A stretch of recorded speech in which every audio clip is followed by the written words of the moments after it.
Afrika asi jiluye malema nyamudanki data latu vo nyamutapila kana vota kuliteka ni madana visa watululoka visa watudilandefi visa watulukisa kani Afrika ina mupasikaka data zara tusila levu ukimbawu yerikimba yamuwaso mukanda dia konga kapola makondolo nebokolo mutayari maikwa musumenga mubandu zanso mailipilanga tenyerukuyaki wenda musebaza kongo detidila wenda mumabata detidila pe wenda kukavinge kongo detidila kaka zambia kongo dimbadilugeto masumu makomale vukila kata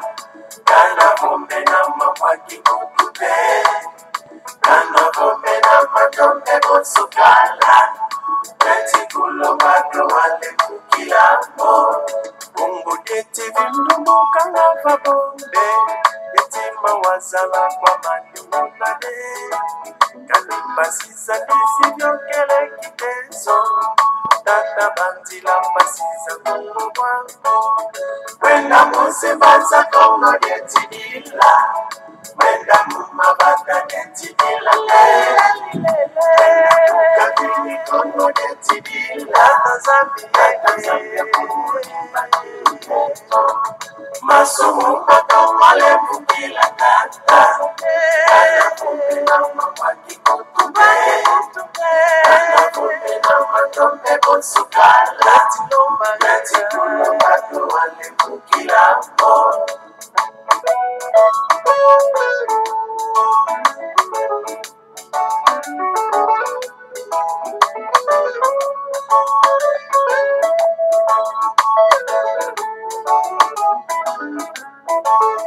Uwa menga weti kubanga kukongo Uwa manzanga mkumba wena pe Nyamyo weti dilanga mkongo Dada bana kongo kusuya runga Wenda musibaza kongo detidila Wenda mumabata detidila pe Wenda kukabini kongo detidila Tazambia kongo imbajilugeto Masumu makomale vukila tata Kana kumbe na mawaki kutupe Kana kumbe na matombe bonsukala Neti kulomba tuwale vukila mo Dada futu munako kuchabafa Yenzenga nsingama mkikole Twanisa kongo vakyandu kya kitino Okitima meto mina mumakana Wenda musebaza kongo detidila Wenda mumabata detidila Wenda kukabini kongo detidila Kana zambia kongo imbajilugeto Masumu makomale vukila kata Kana kumbe na mawaki kutupe Kana kumbe na matombe bonsukala Neti kulomba tuwale vukila mo Gavana tadiko basuna mbangeni tadidile ndikubuka Ndungu nukakatulombele kwa geta Tanzania kadiki watufanga batutu wa Afrika Yenge po tufana ntutwe Ndungu bana b'Africa Ndunguno bana b'Africa bama batata bandeko balandi ya Congo bololo yenge pe balosako bambote na bino banso obozwi litomba ya solo pena tuka ya kolanda Congo bololo oyo en tout cas lelo ezali ya solo pena tuka mokolo mwa eyenga ya poso mokolo mwa tukumi bale ya sanza zomi mubu ya koto mibale na zomi na libwa bongo tokomi bongo na ngonga zomi na minei na miniti tukumi nei na sambo elingi koloba ete ngonga mibale na miniti tukumi nei ya sambo na nsima ya nzanga ezali wa bino mbuta bopele bobala elingi koloba malamu koloba yango wana toye lisusu na pokwa leo parce que bandeko bazeli Congo bololo baza komona Congo bololo te toye bama batata bandeko bana lisanga antimati Lelo en tout cas tozali solo pendant na quelques points oyo tokomeka kosolola na biso nyonso tout lisanga moko tosala nano ba réflexion biso nyonso tout ba mama tata bandeko.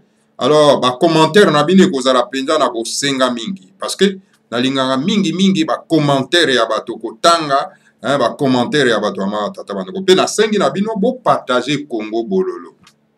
Partager Congo Bololo na ba imboka. Pe bo s'abonner massivement. Tala jusqu'à présent, vous avez abonné combien? Tout simplement 1200 et quelques. Vous avez s'abonné. Soit ba mususu Congo Bololo, ezo sala bango mato ipasi, motema pasi, au moins ba se désabonner. Ba ma tata. Eza Congo Bololo. Ezali donc combat et tumba. Et tumba. Alors, pona ko kangola mboka, esengeli ko bunda. Alors pona ko bunda, il faut ko bunda na bo sembo na bo solo. Et yango eza na kati na Congo Bololo. Eza distraction te. Alors, bo s'abonner massivement, pe bo partager Congo Bololo, ko s'abonner eza nango gratuitement, o cliquer kaka na place où commis abonner, o s'abonner alors pour que vidéo comme la yo automatiquement na place yo ozali soki osoyo ki ketosi to koti solo pena en tout cas na kati na manaka.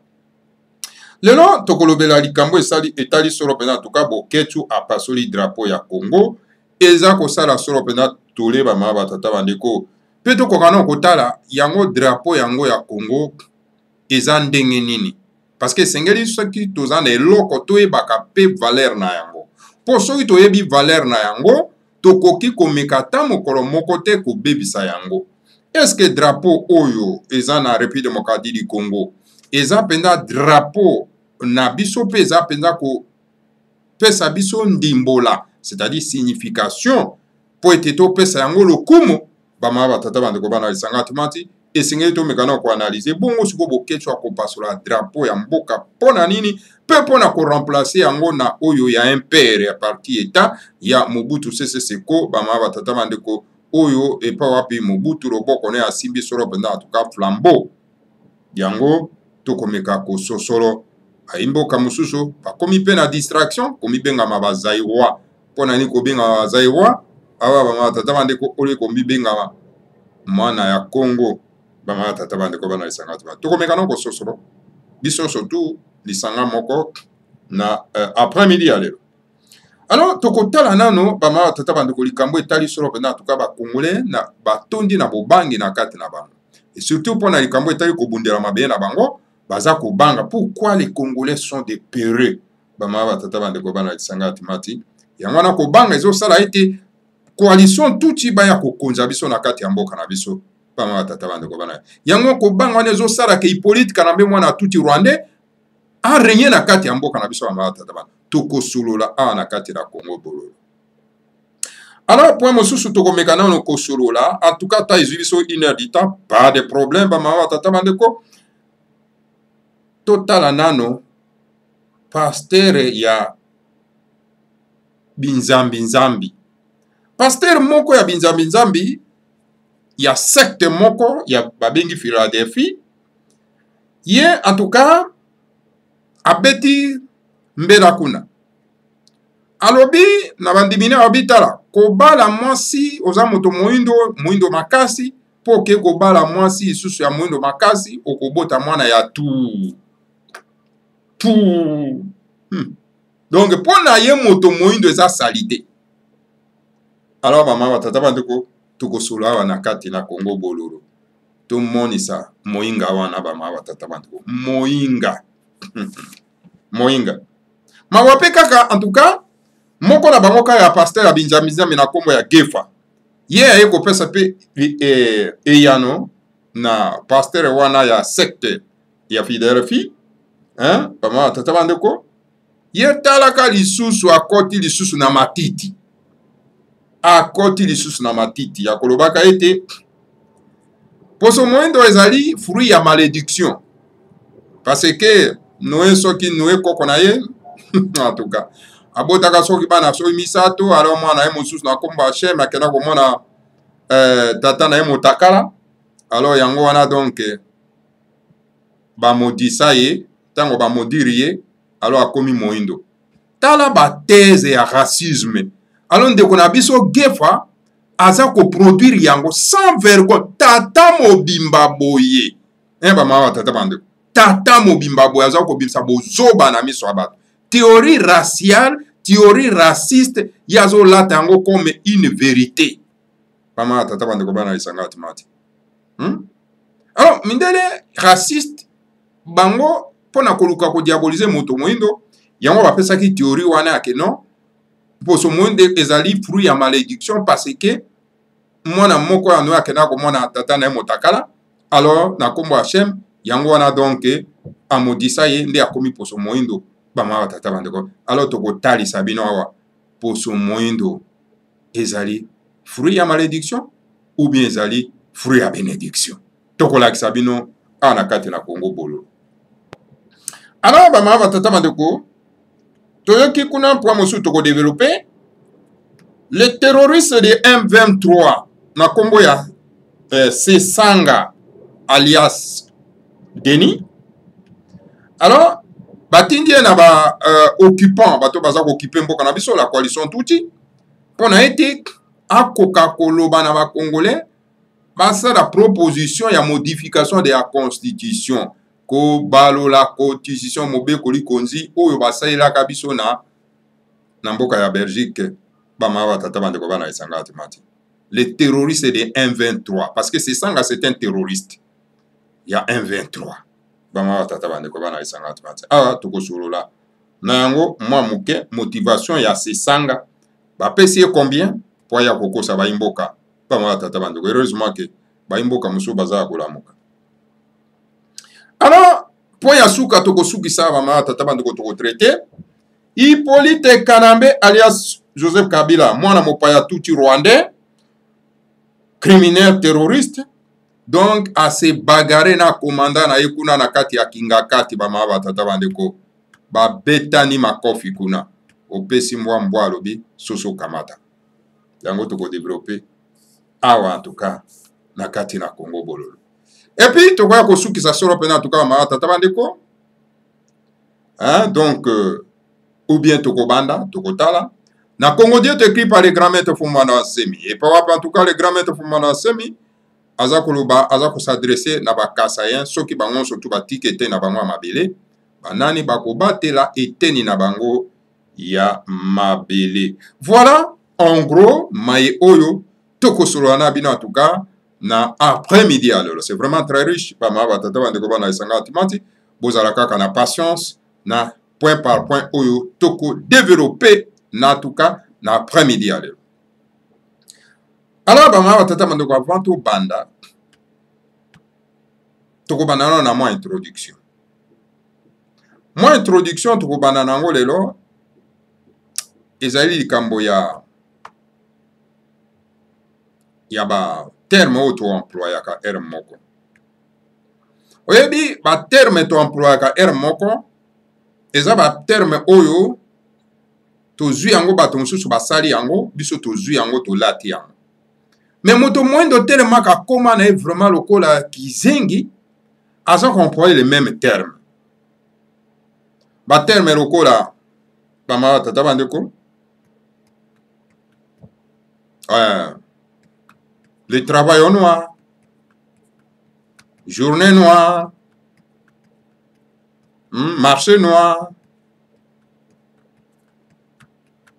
et bongo na bongo boyebi. Tu emploies yango. Et puis tant que tu emploies yango, tu zalakata na état d'âme moko te bama batata bado. Alors, moto moindo, yazo zalokola moindo eze loko ya mabe. Eze loko ya mabe qu'il faut qu'on se débarrasse.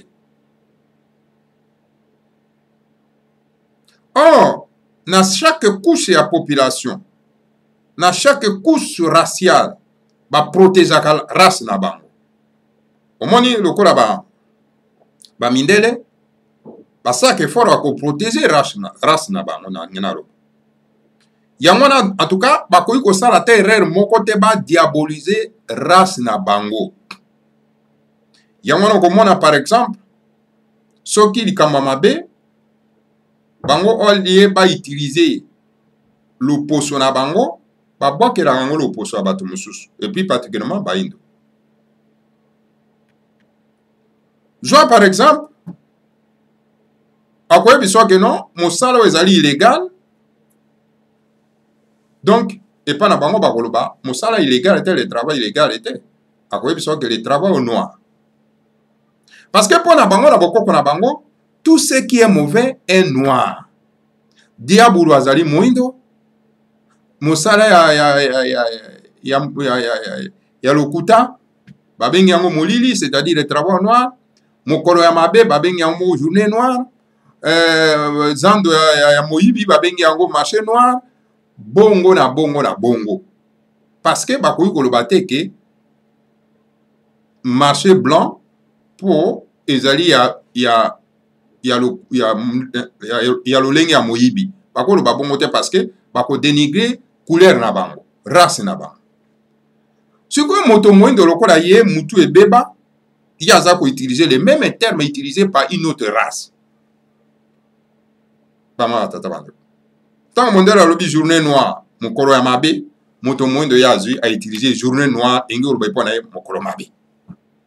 Tant mondela lobi ke marché noir pona bango ezali marché moko illégal, alors moto moindo ya azui sous terme wana lobi marché noir. Tango mondela lobi ke non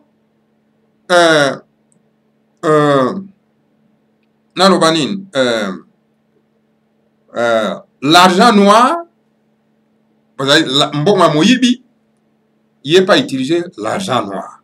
Moto moindo. On a bakoko na biso, boke no tuna ta bandeko na biso bakongo bakoyebisa bino. Baza obenga putu, donc ezali mboka ya ba pauvre. Babenga mondele terroriste. Ah tata bande. Alors epa na biso bangombe tobandaki ko utiliser soki bozui likama ya liwa na kati ya mboka parce que na tradition na bokoko na biso liwa elingi koloba eke likambo ya mabe po bobungisi ndeko bozalaki na ye po bokomona esu te. Alors donc na matanga soki bomoni na ndako na lopango bato balati kitendi ya pembe na maboko na mutu lobaki bato wana baza na matanga, c'est-à-dire la journée ya mabe pona bango, mokolo ya mabe pona bango. Ngolati bakitendi ya pembe, bikitendi ya pembe na maboko na mutu eyingi koloba eza kosymbolize bato wana baza na matanga, baza na mawa, baza na likama ekomeli bango na kati ya ndako.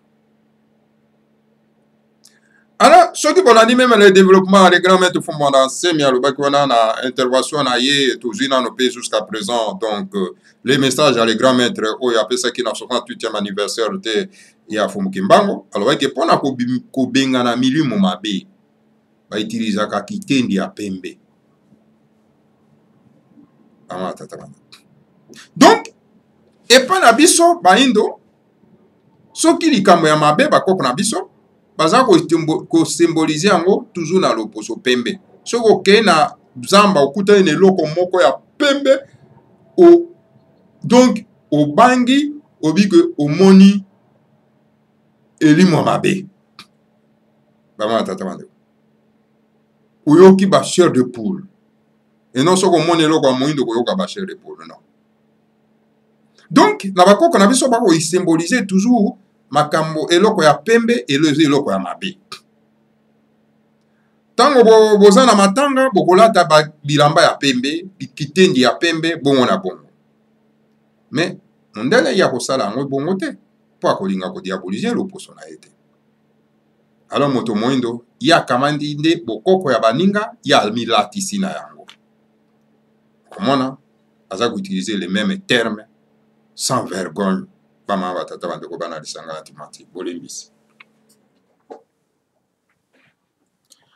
voilà un peu situation tozali na yango epa ya bato baindo baza komi sosolote baza komi yebate nde eza likama moko monene bama batata bandeko.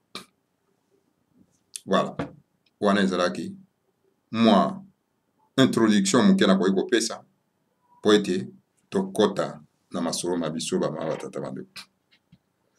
Masolo mabiso mapoko na après-midi ya lelo tokokota ezali solo pena likambo etali Boketu balobi apasoli drapeau ya Congo ayi ko remplacer yango na drapeau ya impeur. Alors toyoki ba mosusu ba moto créneau babindenge nini akopasola identité na biso etc. Bama batata bandeko bana isanga atimati kasi sengeli to sosolo nano malembe na likambo etali drapeau. Tango tozwaki lipanda bama batata bandeko bomoni ba succession a drapeau ezalaki. Mais drapeau oyo ya oto monaka bar ya rouge ya jaune ya bleu na étoile couleur na yango ezalaki pas bleu ciel mais bleu foncé. Ezalaki bleu foncé et non bleu ciel. Mais bleu ciel euti wapi? Parce que awa na kopesa Boketu raison ya kopasola drapeau oyo. Parce que ezali symbole ya occupation. Bleu ciel bokende na kotala drapeau ya Rwanda ezala bleu ciel. Donc ezali symbole ya occupation. Parce qu'il y a la distinction entre drapeau na biso ya bleu foncé na bleu ciel. Bleu ciel ezali abiso te, mais bleu foncé ezali abiso. Bon, mon avis, vous avez même image ya Mbuta Kasavubu, le premier président démocratiquement élu. Drapeau à l'ataka, ezalaki drapeau wana, donc il y a bleu foncé et non il y a bleu ciel. Et là, quand surtout oyo ba occupant ba ya kosala mboka ezalaka toujours symbolique. Mais bino bokoye bateke bozali dominé, mais tant que vous allez s'incliner devant un drapeau où vous allez refléter, n'est-ce pas, bato ya mboka songolo, alors vous allez s'incliner donc devant la domination. Donc d'un côté, Boketu en a pratiquement donc raison, il y a qu'on passe là, drapeau oyo. Malheureusement que Boketu n'apprenne rien. Après nakana le côté, à kesuko kozo sous drapeau ya mabunga ya impère parti état ko remplacer ango na drapeau ya occupation.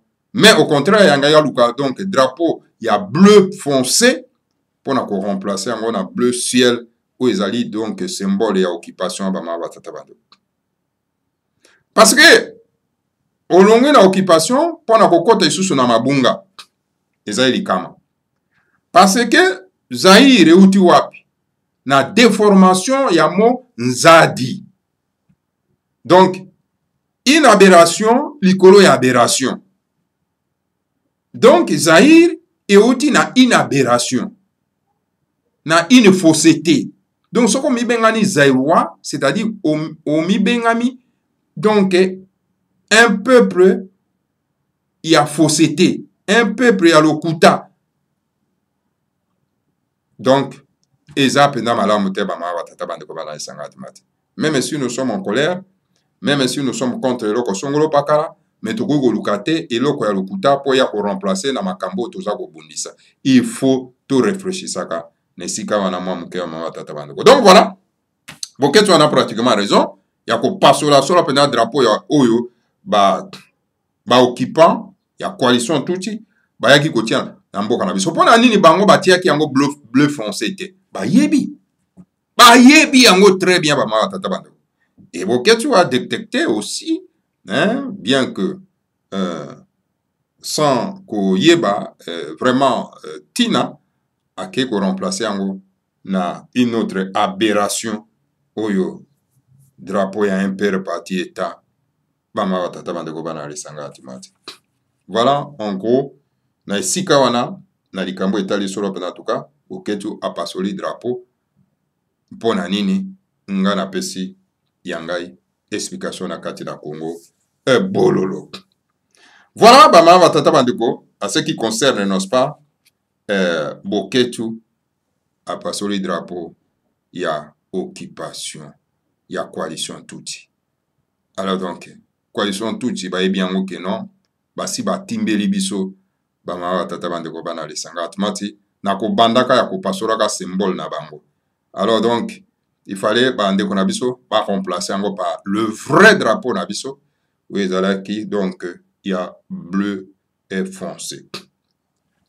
Alors si koto mekana no kotala solo pena en tout cas likambo etali ba couleur. Na drapeau oya biso ya solo ya bleu foncé na couleur rouge na katikati na couleur jaune. Parce que na kati ya drapeau on a 3 couleurs. Donc bleu, rouge, jaune.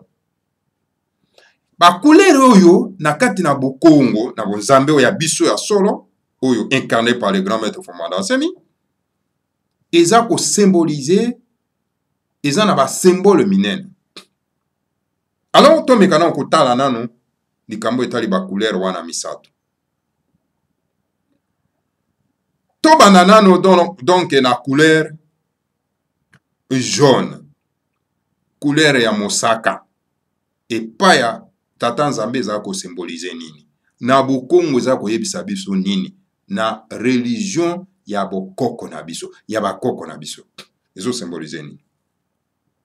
La couleur jaune symbolise l'intelligence créatrice du Seigneur à Congo. Wana couleur ya mosaka. Eza ko symboliser bwanya pe mayele ya tata Nzambe apongutuleno. Et la couleur bleue symbolise l'amour du Seigneur à Congo. Donc la spiritualité, la religion. Et la couleur rouge? La couleur rouge symbolise le pouvoir du Seigneur à Congo. Tozonga na couleur à mosaka. Par son intelligence, le Seigneur à Congo a créé l'univers invisible et l'univers visible. Et il a créé Babilo Konyoso tout oye monanaka na oye monanaka te na mayele na ye tata Nzamba pongotolendo. Yangwana na mayele ya tata Nzamba pongotolendo to symboliser ba symboliser ka mayele ya tata Nzamba pongotolendo na langue ya mosaka. Alors, par son amour, c'est-à-dire la couleur bleue, il garde, il protège, n'est-ce pas, Babylone qu'on a eu surtout à créer. Voilà. Par son amour, il garde, il protège ce qu'il a créé, où ils allaient invisibles et invisibles. Donc, ils ont symbolisé la couleur bleue. Et la couleur rouge, c'est le pouvoir du Seigneur à Congo. Donc, couleur ya motane, ils ont symbolisé donc bokonzi ya tata Nzambe ya pungtulo na biloko na ye surtout oyo ye akela. Donc, drapeau na biso, eza na signification monene na kati ya mboka na biso. C'est-à-dire, rouge, jaune, bleu. Eza na signification monene. Et l'étoile wana bozo mona. Tolobaka toujours étoile de la promesse. Et koya solo pena en tout cas na kachopa ya kati. Donc mboka ya kwa tulendo. Étoile ya promesse. Donc ezali wana. Alors donc bama batata bandeko. E bandeko na biso soki ba yebi valeur ya drapeau o ya biso bako sakana nango te. Bama batata bako sakana nango te. Bako sakana nango te. Tala tina oyo ya ko projet. Alors donc oyo ya bango ya ba Rwandais oyo ya ba tuchi ya coalition tuchi je vais dire oyo baye kotia bleu ciel donc esengeli to se débarrasser na yango tozongisa le langue ya biso moko ya bleu foncé. Voilà. Voilà les kambe tali solo en tout cas. Symbole ya ba langue. Et puis bande qu'on a biso en tout cas encore balobi baza ba combattant ba encore beaucoup plus loin babi non. Congo et même biso ba problème mingi senge tozonga na Zaïre parce que Zaïre même biso na unité etc. Ba tata bande ko bana isangati. Mais ici quoi na senge peut beta moi c'était. Zaïre même les biso unité. Mais quelle unité? Unité de façade. Parce que ndako oyo batongi pena na kati ya fondation ya malamu batongi yango fondation pena ya kitoko ekoki kobuka na mopepete. Soko moni ndako oyo ezo buka na mopepe rapidement comme ça parce que ndako wana eza na fondation ya malamu te. Ce qui veut dire que donc unité ya Zaïre à l'époque ya Mobutu Sese Seko ezaki unité ya façade. Unité à lokuta, ça qui n'a pas base solide te. Parce que la unité wana, bande wamona ki unité wana tout simplement par la peur du dictateur. Mais na kati ya mite mabango, bazaki na kati ya unité de façade wana te. Parce que sengeli kotia kokota cohésion nationale et cohésion nationale kokota ndenge nini tango bato na bato baza koyeba valeur ya mabele oyo bakoko na bango batikelaki bango. Chaque tribu ezali foyer national ezali eteni ya mabele oyo bakoko na bino batikelaki bino. Et tango yo zangi bolingo na kati ya tribu na yo na foyer national na yo donc bakoya ko benga na bino na eteni na bino mabele boko zanga mabele bokomi ba nomade. Bama tata bande. Donc esengelaki ko pesa ba imboka bolingo d'abord ya ba tribu na bango e bolingo na soki bango bazana ngo makasi ba tribu na bango. Et que ça a été basé à ce pont oyo et koya kokota siko na ba tribu mosusu de façon que cohésion nationale e koka kozala.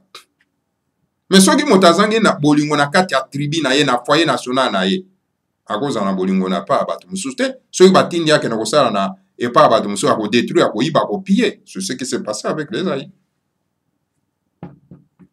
Donc nous parler de l'unité nationale que Mobutu a tiré Gibiso.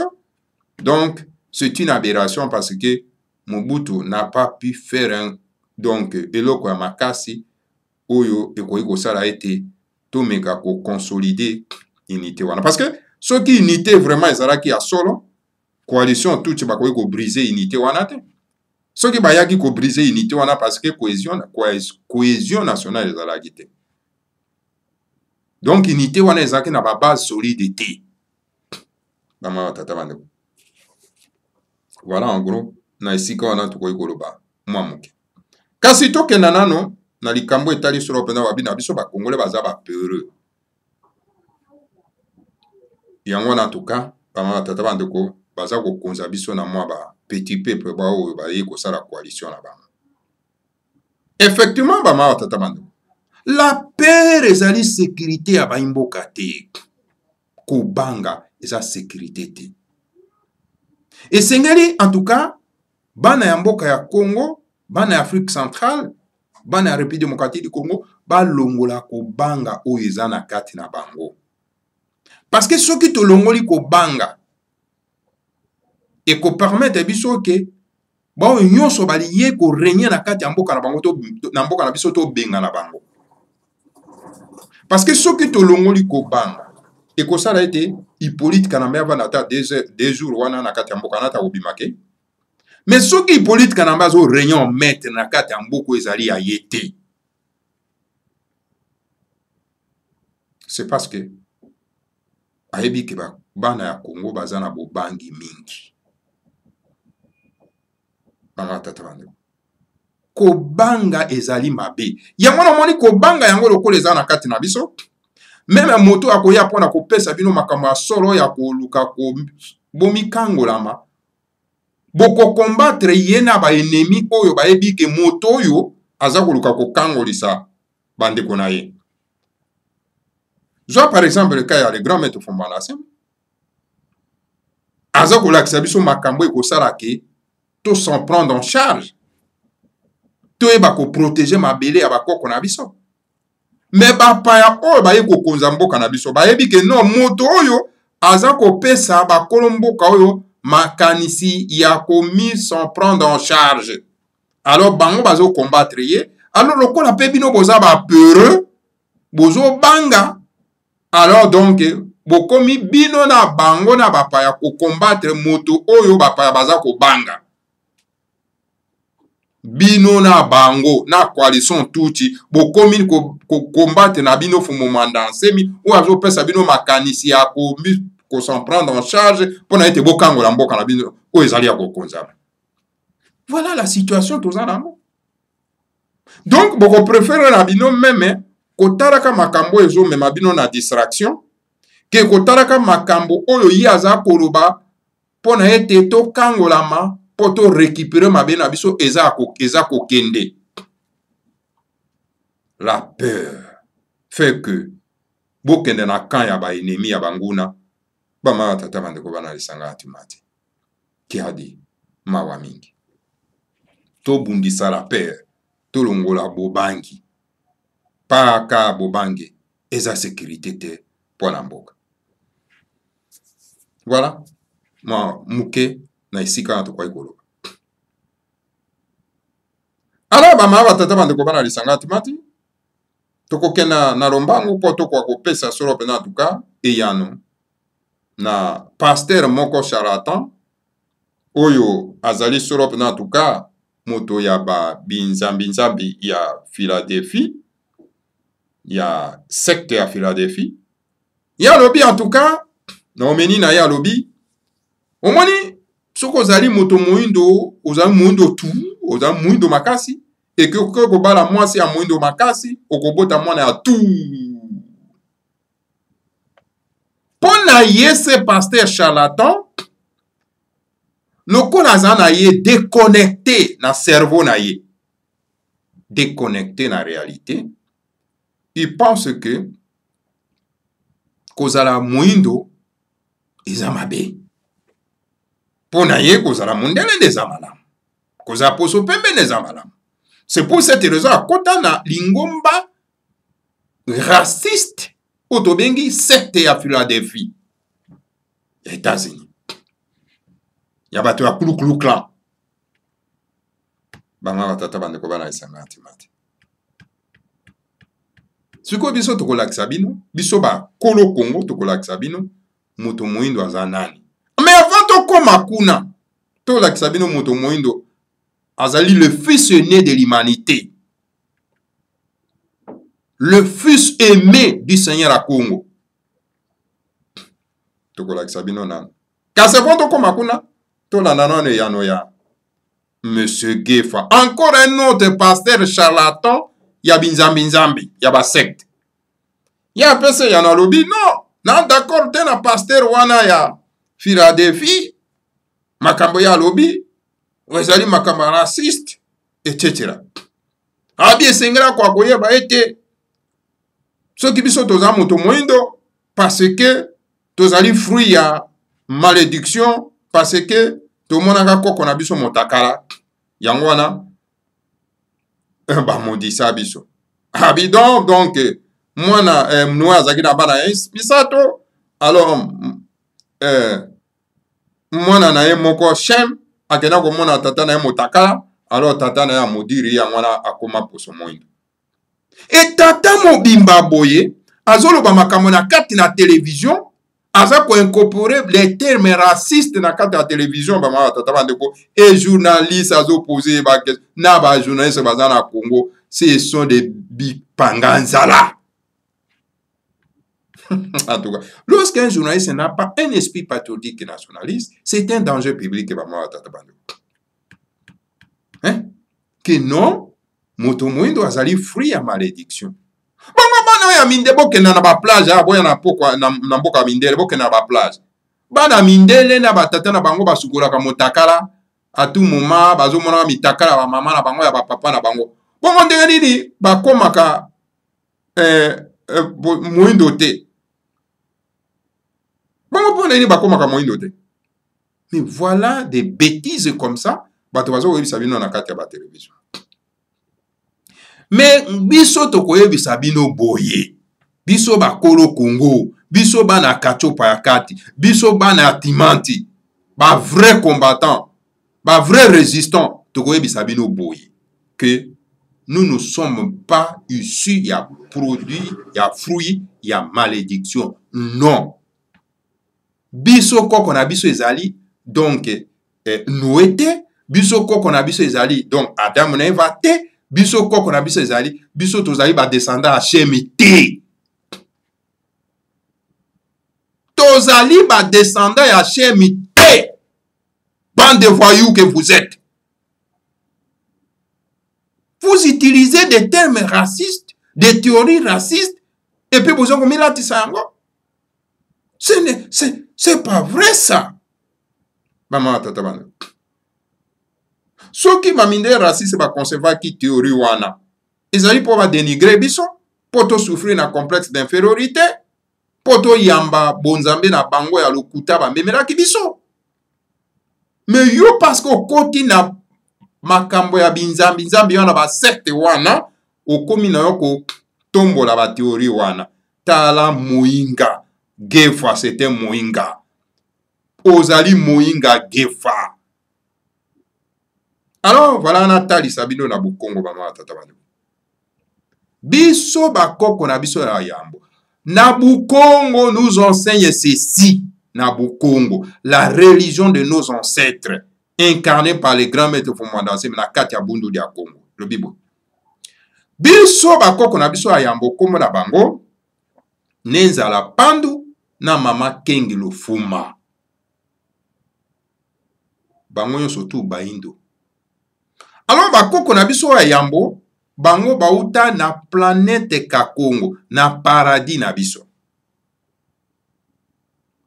Alors donc biso tozali issu ya bana ya extraterrestre, s'il vous plaît. Nous ne sommes pas les descendants d'Adam na Eva. Non. Le couple ya mindele bakoki kobota moto moindo te. C'est une fausseté. Et toute personne qui va défendre la théorie wana azali ennemi à bahindo. Batoroko la ba gefa. Je ne sais pas pourquoi vous le suivez. Bokolanda moto ande ngona zo bungisa bino ponani. Ponani bino bolingi toujours bato bazo kosa bino, bolinga ka esika bazo kosa bino. Et si ko bazo yebisa bino vérité, vous ne voulez pas. Mais vous êtes quel peuple? Donc biso tozali ba descendant ya Nenzala Pandu na mama Kengi Lofuma. Et la race noire ezali donc race oyo ezali aimée par le Seigneur à Congo. Nous sommes les premiers fils du Seigneur à Congo. Toutes les races au Bomoni et Yenasima, ce sont des races intermédiaires. Ande kolanga. Omeka ofungula na no mutu. Epona nini bino bozo fungula mutu te. Alors na yango mama batata bande ko balande ya Congo bololo.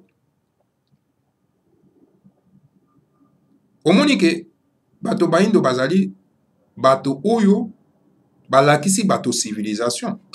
La civilisation égyptienne ezali la civilisation noire.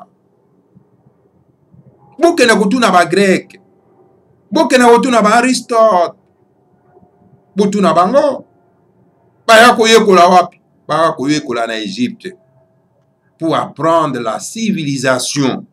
Et tant on va contacter la civilisation égyptienne na kati na Égypte na grec, ba grec ba kombataka bango, ba lobi to lingi civilisation wana te.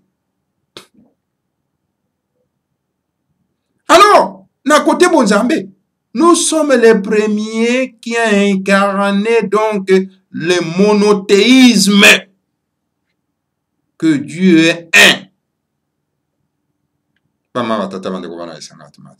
Donc, biso batoto laksi, batoyon surtout bon zambe. Si les Israélites sont aujourd'hui des Israélites, parce que bakenda koyo kola bon zambe pa na biso. Abraham, kana koyo kola bon zambe pa na biso. Moïse, akenda koyo kola bon zambe pa na biso. Bama batata bande ko bana isangati mati. Biso batoto lakisi bango bon zambe. Et ce bon zambe to lakisi bango, yango ezali incarné par le grand maître Fumumanda Nsemi. Et la bonzame na biso, au lieu biso to récupérer yango, oye pape le grand maître Fumumanda Nsemi nous donne ça gratuitement, to récupérer yango pour to se libérer spirituellement, politiquement et culturellement. Alors tala biso to komi ko accompagner les ennemis ya biso pour combattre bonzame na biso. Est-ce que vous trouvez ça normal? C'est qui a de pitié? Donc, moto moindo azali produit ya malédiction te, comme incarne moinga oyo babengi solo penda gefa bama batata bandeko bana isangata. Biso tozali ba descendant à Shem te. Soki moto ayebi bino ke biso tozali ba descendant à Shem eza lokuta. Lokuta benga na ele bamba ya mabanga aza moto lokuta aza ndoki moloki. Gefa esengai ko bamba ye mabanga aza moloki. Bama batata bandeko. Oh, kobota yo moto mwindo obali mwasi ya moto mwindo oboti mwana ya mwindo makasi sembe sembe pakule mafuta kitoko sembe sembe bois noir la beauté motako sayote. Mais tandis que yango amani ba théorie ya ba pasteur ya secteur ya ba mangomba ya ba raciste ya Philadelphie baza ko lakisa bino po bo détester couleur na biso couleur ya bonzambe car Dieu lui-même le Seigneur a Congo est noir. Le Seigneur a Congo nzambe na biso asali likolo na se o asali l'univers visible invisible est noir. Car c'est là où se trouve la source de la force primordiale. Bokenda na mboka ya Japon. Couleur o ezali ya makasi na ba armatio. Bokende za couleur nini? Couleur noire. C'est là où la force. Alors donc, na bukongo bazoko pesa bino plaisir wana ya bomi yeba. Sango bomi yebi oko kenda lisusu te ko kenda ko zwaka ba produit chimique pour décaper po na yo. Yango komona bande ko na biso abasi obaza ba christianiser, okomona ba ko kenda ko zwa ba produit po na ko pakola na nzoto po atela ko kanana lo poso mosusu parce que azo kanisa ke non poso mo ndezali fruit ya malédiction.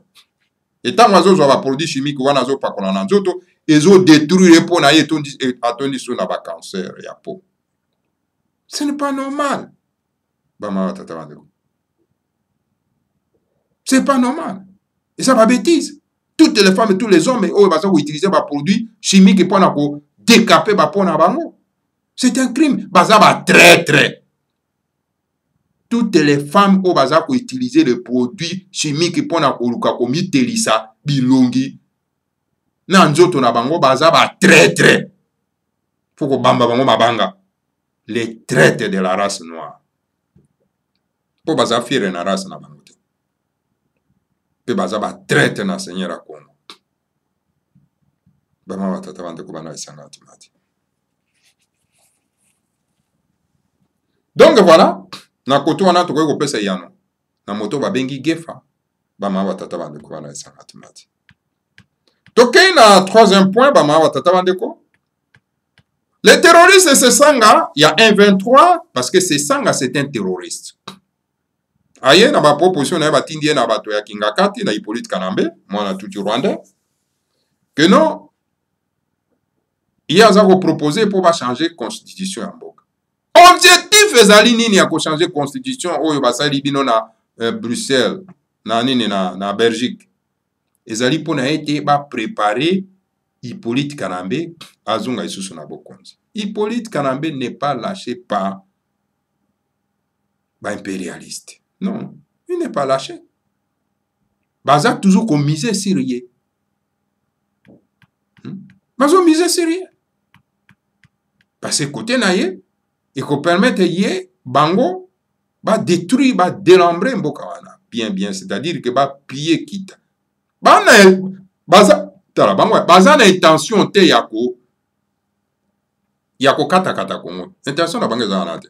Parce que ko kata Kongo lingi olobake toko s'approprier Congo.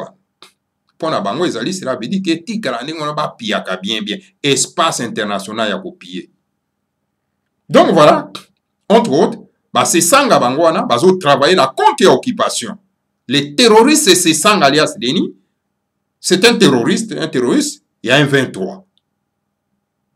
Yewana azo na ba proposition na ye, basa référendum pour na changement ya constitution. Alors biso tsoka adresser na bandeko na biso soki bomoni moto wana les terroristes c'est sanga aya koloba na miso na bino ayez le courage de le fusiller. C'est un terroriste, il n'a pas le droit de parler devant vous. Aza kwa na ba proposition na ye po ba pesi mbongo aya ko convaincre bino na makamona ya lokuta. Objectif ezalini changement ya constitution pour na été Hippolyte Kanambe azonga isusu na bokonzi na kati ya mboka na biso. Aza toujours na bokonzi bien sûr, azonga officiellement. C'est ça. Alors, yango no komona yena na ba trois propositions na ye. Ya ba article oyo ba ko changer likambo etali nationalité. Pama tata bande ko bana. O likambo etali double nationalité. Likambo etali donc élection à deux tours. Pour éviter que les Congolais côtoient alors bako separa na ba proposition wana. Et pourtant ils ont 12 points mais il y a l'ukino ba proposition oyo 3 points oyo et quoi ko sepeli ça ba bana somi en mboka ya Congo.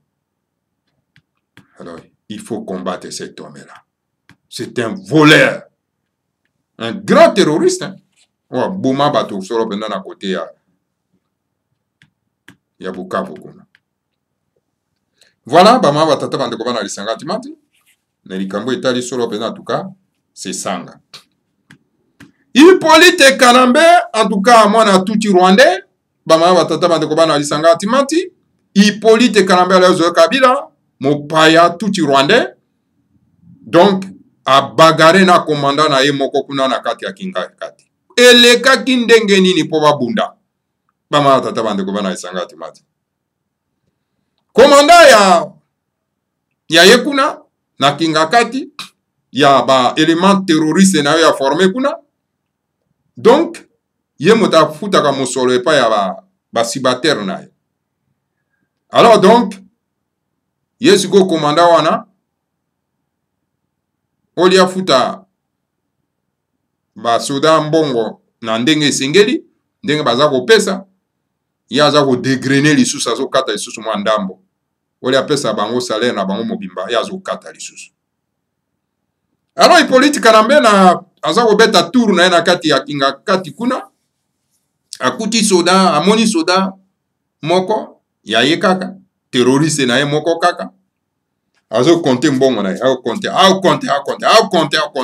à mettre reprise siko ya pusani ata me pona nini ozo compter mbongo na mbala na ba abi non mbongo na ngai donc bafuti nga ndenge bafutaka ngai te. Oh pona nini bafuti oh non bakati mosusu na kombana na komanda. Alors sikoyo Hippolyte Kanambe abengi sikoyo responsable azali chargé ya paiement komanda wana aye me ndenge ni yo ozo dégrainer mbongo ya basoda. Hippolyte Kanambe ale makofe betami wana mama batata bande ko bana isangati made kuba babeta komanda kuba ya kosakana te bamama batata bandeko bana esanga timati jusqu'à ce que intervention ya basoda mosusu babi non mokonzi okoboma ye tika ye okoboma ye babeta ye bakuba donc azoki partout komanda wana azoki partout bamemi ye na hôpital bamama batata bandeko bana esanga timati et voilà bamama batata bandeko yo komitika pena mopaya abeta yo ndenge oyo kaka po na mbongo na mosolo likolo ya mbongo ndo oza komitika babeta yo na mopaya. Hippolyte Kanambe c'est un tout rwandais, un mopaya azo rien na mboka na bino mais omitiki babeta yo yo pe mwana ya Kongo tiko omitiki babeta yo pena na kati ya mboka na yo na mopaya likolo ya mbongo. Oh, kokoma esclave ya mbongo eza mawa. Et nyonso eleki wana boyebi combien de fois Hippolyte Kanambe asali bango na kati ya mboka mopaya. Voilà yango tolobaki que les Congolais sont des véritables peureux, même ceux qui sont dans le service militaire. Ce qui a dit. Voilà, information toko opesa bino yango wana. Bama tata bandeko bana esanga timati. Ezali mawa. Alors pona kosukisa bama tata bandeko bana esanga timati. Tokopesa bino solo sikoyo Congo Dieto, écrit par le grand maître Fumanassem. Le grand maître Fumanassem s'est adressé et pas à Bakassayen. Alobi na bango alobi, qui va garder la terre congolaise dit Kassai si tous les Wewa quittent n'osent pas les Kassai pour le Congo central? Nana ko batela mabeye na bino ya Kassai. Tango oyo bino nyonso tu boko kima Kassai boye na Congo central. Siko botiki mabeye wana na banani. Donc, le grand maître Fumanassem Marobi, il est écrit dans les archives de la nature à Simokongo que les Baluba sont les neveux des Bakongo. Mais quand les anges de Dieu ont donné à chaque tribu bantou sa terre en Afrique centrale, ces anges ont donné la terre d'Ikassai aux Baluba comme étant leur foyer national, donc comme étant leur État fédéré dans la République démocratique du Congo de l'Afrique centrale. Au Baluba, les anges du Seigneur à Congo ont donné la terre d'Ikassai, tandis qu'au Bas-Congo, les anges du Seigneur à Congo ont donné la terre du Congo central qui s'étend depuis la région de Kinshasa jusqu'à Mwanda à la côte atlantique, c'est-à-dire de l'océan Kalunga. Hein? Landa bien. Baluba bandeko na biso baluba bolanda bien. Le grand maître Fumanassem alobi ke komami na bashive la nature na mokili ya molimo na mokili ya bawa que baluba bazali solo pena ba neve ya bakongo. Kasi tango ba ange ya tata nzamba po mutulendo ba pesa ki solo pena na chaque libota ya race bantou. Donc mabele na kati ya Afrique centrale. C'est-à-dire ba ange ya le Seigneur na Congo ba pesa na mabota ya kati ya Afrique centrale eteni na bango ya mabele na kati ya Afrika ya kati. Et ba ange wana ba pesi solo pena mabele ya Kassai na Baluba. C'est-à-dire mabele ya Kassai ezali ya Baluba, ezali ya Bangala te, ezali ya Banande te, ezali ya ba Tetela te, ezali ya ba Mongo te, ezali ya ba Kongo te, ezali ya ba Ngombe te. Mabele ya Kassai ezali ya Baluba. Bofungula matoi bino Baluba, bofungula matoi.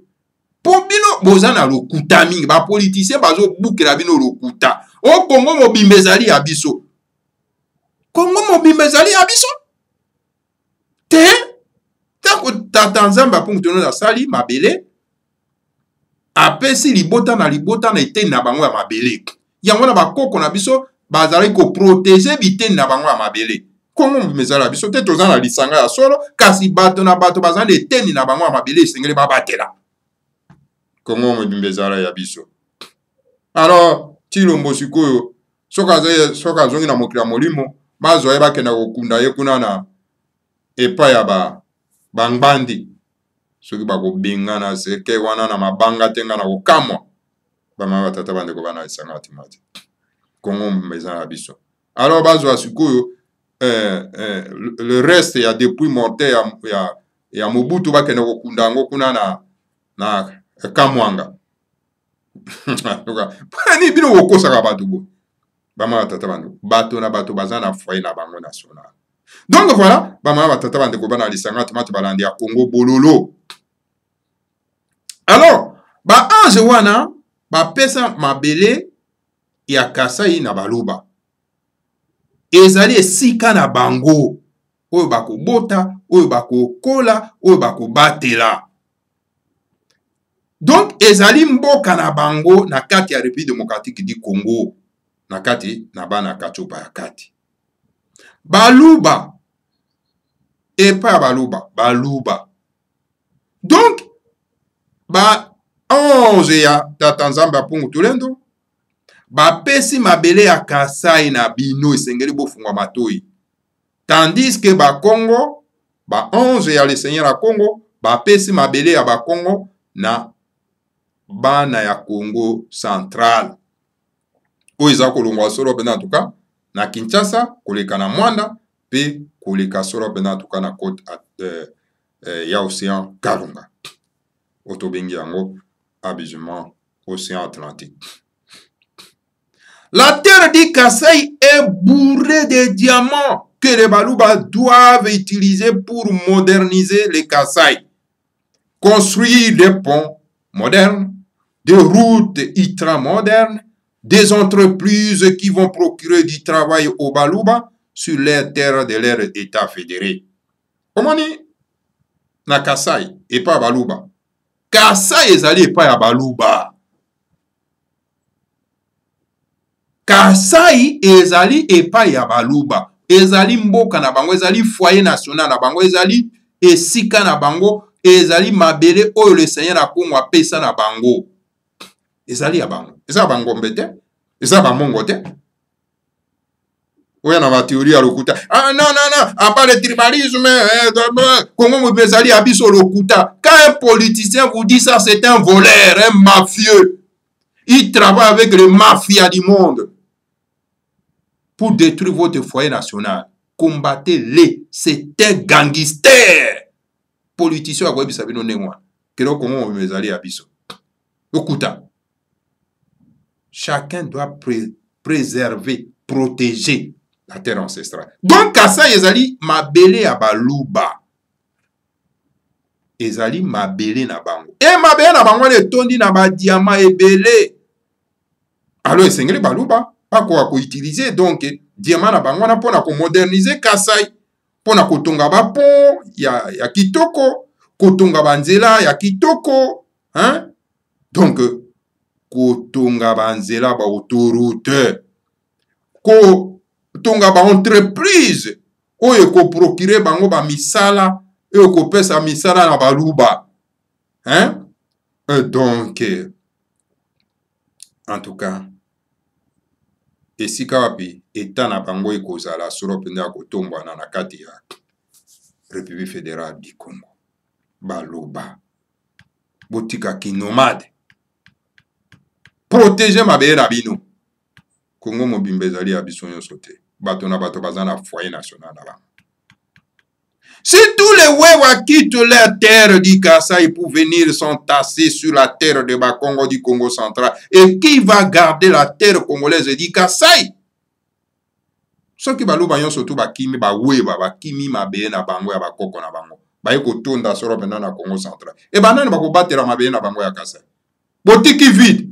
Mais ba prédentaire ba yeba botoli bino mabele. Est-ce que bangombe ba Congo ba manani ba mongo ba koya ko pekisa ba prédentaire ba botolo bino mabele? Ba be tali bango. So ba botoli bango mabele tali bango ba fainéant. Bitula. Bino pe bande ko na biso ya province orientale. Bozo kima mabele na bino. Bambororo ba ya bazo ko mabele na bino. Vous croyez que bangombe ba mongo bakoya ko protéger bino que non bamboro boya wate eza mabele bande ko na biso tali bino. Donc voilà, bokimi Kasai banane bako protéger mabele na bino soki bokimi bino nyonso.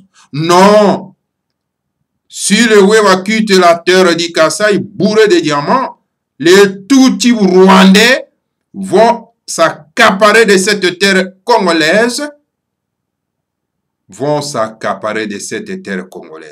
Soki baluba yon sotu baki mbete na bango mabele, alors ba Tutsi rwandais bakoya ko récupérer bino mabele na bino. Yango na bozo pesa bango ba kombo na bango ba Tambwe Mwamba. C'est un Tutsi burundais Tambwe Mwamba.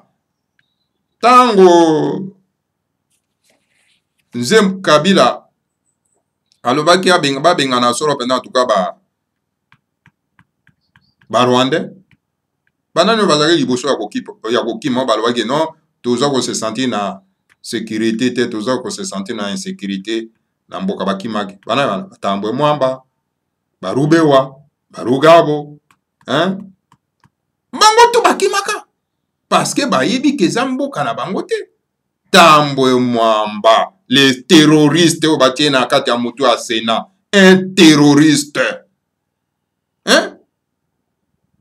Vous pouvez essayer comme moi, alors va petit loubate. En tout cas, ça nous a pas si mingue. Alors voilà. Bokimi mabe na bino baluba. Botondi soit na Canada, botondi na États-Unis, botondi na Belgique, na France, na Angleterre, bokimi Kasai, botondi na Congo central. Kasai koya bakoya ko récupérer bino yango na ba Tutsi rwandais. Vous croyez que bangala bamongo bangombe bakoya ko protéger bino mabele bakoko na bino? Non, pas du tout. Hein. Rien. Motako sa yo te ke baluba na ke no Congo mbezali abiso waya lokuta. Bato na bato bazana foyer national na bango esengele ba protéger. Ba mai bango na bazo bunda kunati. Bazo bunda. Banani ba Congo ba ke kuna ko aider bango. Ba ngara ba ke kuna ko aider bango, baluba ba ke ko aider bango, rien. Mais toujours mon au contraire que non. Monsieur Tulombo alias Félix azo collaborer ndena ba nguna ya bande kona biso ya Kivu po bakenda ko beta na bango ba mai. Voilà. Ba tata bande ko. Donc voilà. Oui. Le gouvernement de l'État fédéré du Kasaï doit faire tout pour garder sa population. De l'État fédéré du Kasaï doit faire tout pour garder donc le Baluba si sa terre du Kasaï et la mettre au travail. Donc voilà, le gouvernement central, l'État fédéré, ya Kasaï, et senge basala makasi pona ete bakwa ko batela baimboka ya Baluba po ete bakwa ko vanda na mabele ya bakoko na bango po ete bazwa misala na mboka na bango. En tant que neveu de Congo, quelques Baluba ont le droit de venir vivre sur la terre du Congo central de leur oncle Bakongo. Mais la plupart des Baluba doivent rester au Kasaï pour garder cette terre congolaise du Kasaï. Si les Baluba sont incapables de moderniser l'État fédéré du Kasaï, ils n'ont qu'à demander à leur oncle Bakongo de leur envoyer quelques ingénieurs Bakongo pour les aider à moderniser l'État fédéré du Kasaï. Voilà. En tant que neve ya Bakongo, esengeli mwa baluba mususu bazana droit ya koyako fanda na kati ya mabele ya Bakongo, c'est-à-dire ya Congo central. Donc, et pas oncle na bango Bakongo. Kasi la plupart ya baluba esengeli bakwa kotikala solo pena tuka na Kasai pona ete bakwa ko batela mabele ya bakoko na bango. Mabele ya Congo ya Kasai. Esengeli quelque baluba batikala. Esengeli pas quelque baluba batikala mabele na bango po babatela mabele na bango.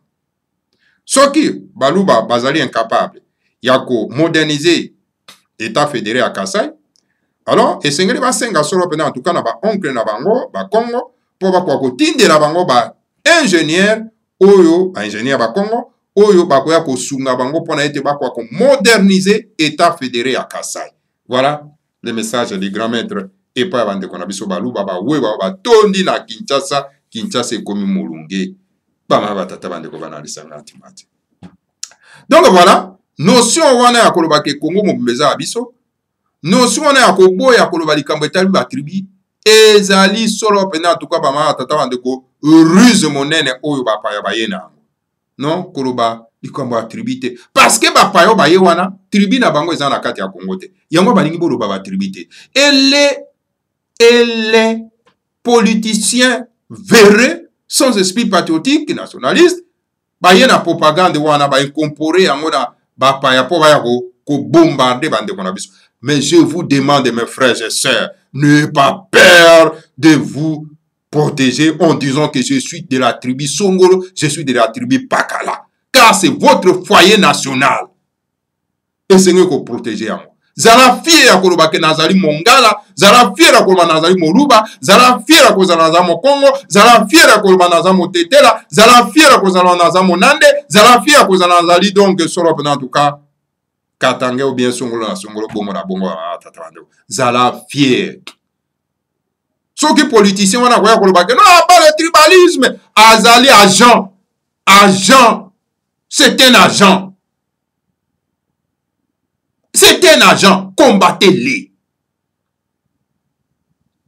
Comment yolobako combattre le tribalisme? Yolobako combattant les xénophobies, yolobako combattre le tribalisme. Tribalisme, c'est amour de sa tribu. Parce que tant qu'on a un amour, il y a été non mabélé, il y a foyer national na yo. Oko protéger yango, oko bundere yango, oko luko tonga yango, o moderniser yango. Mais ce que soko zangi amour wana bolingo wana été non ya mabele place outil. Nana koya ko bongiselo yango. Alors bazomba ya ba politiciens tozo mona bango bazo le kana ba télévision que non abel le tribalisme les aveugles. Nana ki moto lokola ba welo. Est-ce que ba politiciens bolanda ka welo parce que asali kuma théâtre na ekuna na Canada oyo akena ko bunisa nani oyo Kagame nda komi politicien. Non, monsieur. Pas poser une question. Ah, mais on dirait qu'il y a un journaliste. On dirait que vous avez montré. Habitez un Congolais. Mais ça veut dire quoi qu'on a Congolais? Ça n'a pas un sens. Voilà les individus comme ça qui connaissent absolument rien. Si Congolais. C'est quoi ça, Congolais? Hein? Un Congolais? Ou a un assise, mon côté na kati mboka na ye? Ou a un appartenance, mon côté na kati mboka na ye? Ou a un tribu, mon côté na kati mboka? Or que le Congo est composé par des tribus. Mais ce que vous avez dit, oyebi tribu na yote. Ozo salage ya banguna. Oza Congolais, c'est quoi ça, Oza Congolais? Ça n'a pas un sens. Tu dois nécessairement appartenir à une tribu. Et il faut être fier et appartenance à la tribu.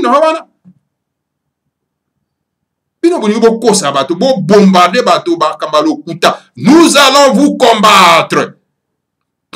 Hein? Vive le tribalisme. Vive l'appartenance à sa tribu. Alors,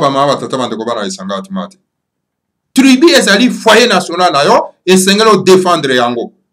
Un politicien, c'est celui qui défend les intérêts de sa communauté. Votre communauté, c'est votre tribu. Et quelle est votre tribu pour défendre nos pas l'intérêt à la tribu? Vous avez la tribu. Hein? Le Congo, ce n'est pas une nation. C'est la multitude de nations. Hein? Le Bangala, c'est une nation Gala. Le Baluba, c'est une nation Luba. Le Bakongo, c'est une nation Congo. Mais comment vous êtes dans la distraction? Les nègres ne comprennent toujours rien du tout. Et nous allons vous enseigner ici la Katia Congo Bololo. Boko Mela Yango. Voilà, batata bandeko bana lisangati mati mai oto memela kibino soro pena tukana pourquoi na lelo batata bandeko bosibo meli yango Congo Bololo. Que le Seigneur à Congo vous bénisse tous. Bénisse ce moment d'Ansemi et bénisse la République fédérale du Congo.